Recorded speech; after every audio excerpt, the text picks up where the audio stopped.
Nakakapansin na ba kayo na minsan may kumakatok sa inyong pintuan? And then, pagbukas nyo, walang katao-tao.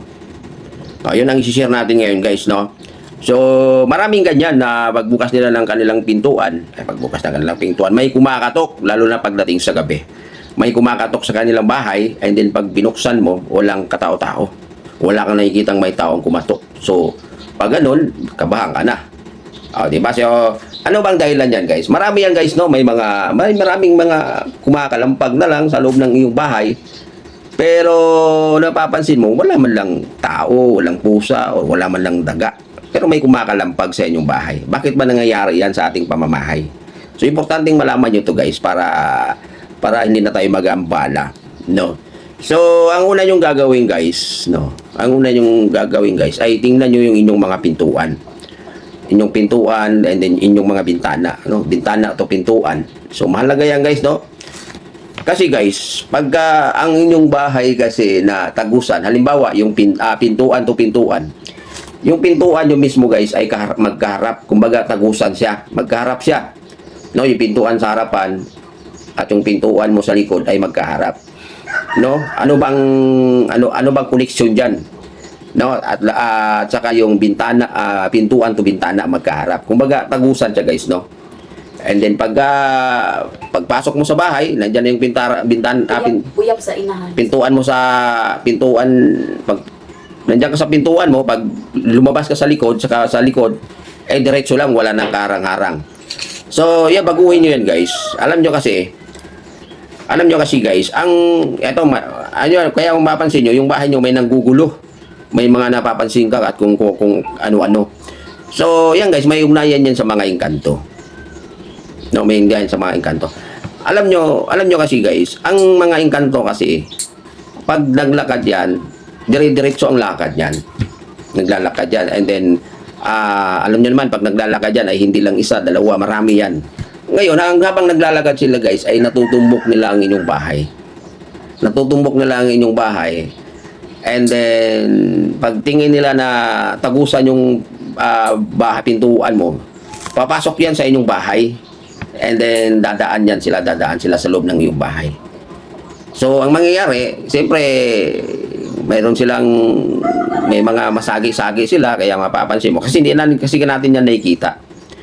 So, ang masaklap dyan, guys, kung may mga bata pa, may mga bata pa, pagdaan nila, pagpasok nila sa bahay mo, ay yung mga bata mo naglalaro, masagi sila, mabangga sila, kasi bata, makulit eh. Kaya yung iba na nagkaroon ng sakit, laging pabalik-balik na yung sakit ng inyong mga anak.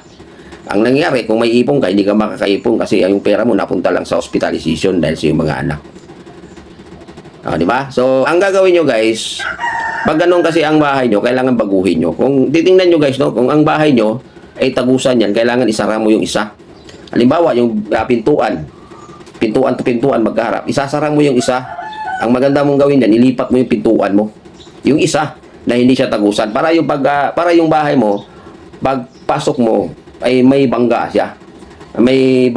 No? Kaya, ang gano'n kasi yan eh. Pagtingin kasi ng engkanto, pag natumbok nila yung bahay mo, pag may bangga yan, hindi na yan sila papasok. Lilihis na yan. Iba kasi yan. Tayo kasing mga tao, pag naglalakad tayo, pag natumbok natin yung bahay, iiwas talaga tayo. Dito tayo, liliko tayo eh. Ang engkanto kasi hanggat pagdatingin nila ng bahay, may tagusan yan. Papasok yan sa bahay mo at dadaan yan sa loob ng bahay mo. Ganun din, pati yung mga bintana mo. Yung bintana mo, kung tagusan siya, mas magiging isara mo yung isa. Ganun din yung bintana at pintuan, isasara mo. Ganun yun, guys. Kaya sabi nila,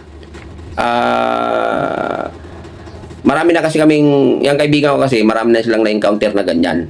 Na pumupunta sa kanila, napapansin nila na bakit laging nagkakasakit yung kanilang mga anak. Tapos yung pera nila napupunta lang sa hospitalization. So, pinuntahan nila yung bahay, titingnan nila yung bahay, ganun ang nakikita nila, na-observe nila yung forma ng inyong bahay. Lalo-lalo na kung sa mga probinsya. So, ang gagawin nila, guys, ipasara nila yung isa man doon sa bintana or isa doon sa pintuan, ilipat yung pintuan. And then, siyempre, i-blessing na rin nila yung bahay. Kasi maraming cost kasi yan, guys. Maraming cost kasi yan. Unang-una, halimbawa, nagtayo ka ng bahay sa isang lugar na yan. So, hindi mo alam na yung lupa na tinayuan mo ng bahay ay daanan pala nila yan, kalsada pala ng mga engkanto yan. So yung kalsada nila, tinayuan mo ngayon ng bahay. Tapos ang nangyari, pag tayo mo ng bahay, tagusan pa yung pintuan. Pintuan to pintuan, bintana to bintana. Ang mangyayari guys, ang bahay mo ay daanan na ng engkanto. Dadaan sila mismo sa loob ng yung bahay. Tapos tatago sila sa likod ng pintuan mo. Ganun ang nangyayari. Ang iba kasi, dinadahilan nila, yung bahay mo daw nakaharap sa araw, or kung ano-ano pa.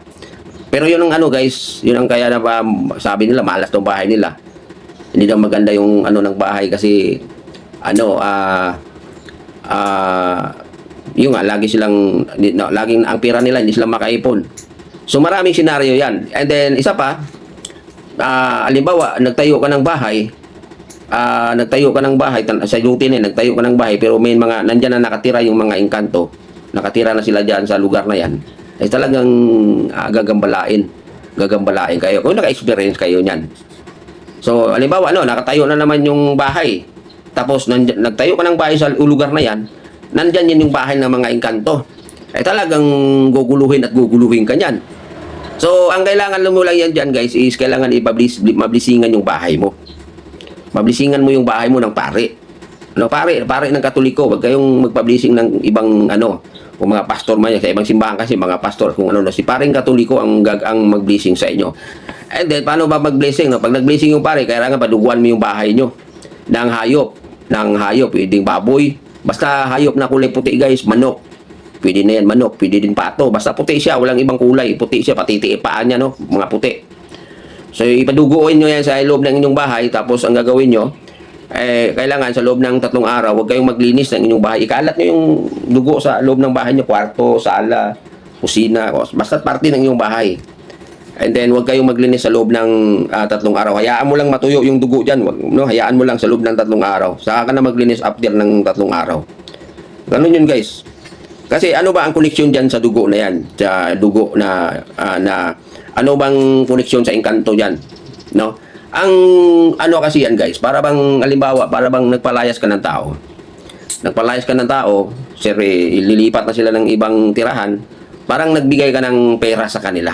Sige, umalis kayo dyan, eto, para makapag-umpisa kayo sa ibang lugar, bigyan ko kayo ng 200,000 para makapagpatayo kayo ng bahay kung saan kayo lilipat. Ganun yung guys, ganun yung connection doon sa magpadugo ka doon sa bahay mo. Ganun yun. Para aalis sila guys na may baon sila na, di ba? May kapalit ka ba? Hindi na lang basta-basta pinalayas mo sila. Ganun yun. Ayun yung connection dyan. And bakit ko nirekomenda sa pare ng Katoliko ang nire-recommend ko? Kasi mayroon kasing mga basahin diyan sa simbahang Katoliko na mga dasal, panalangin na ang para sa mga bahay, magpablising ka ng bahay. Mayroon kasi sila. Like sa ibang sikta kasi wala silang ganun. So yun lang guys, ito lang yung mai-share ko sa inyo para naman at least kung nakaranas kayo ng ganyan sa inyong pamamahay, at least meron kayong idea na kaya pala ganito, ganyan. Dahil yun nga. So yun ang maipapayo ko guys, no? Nyo yung bahay nyo.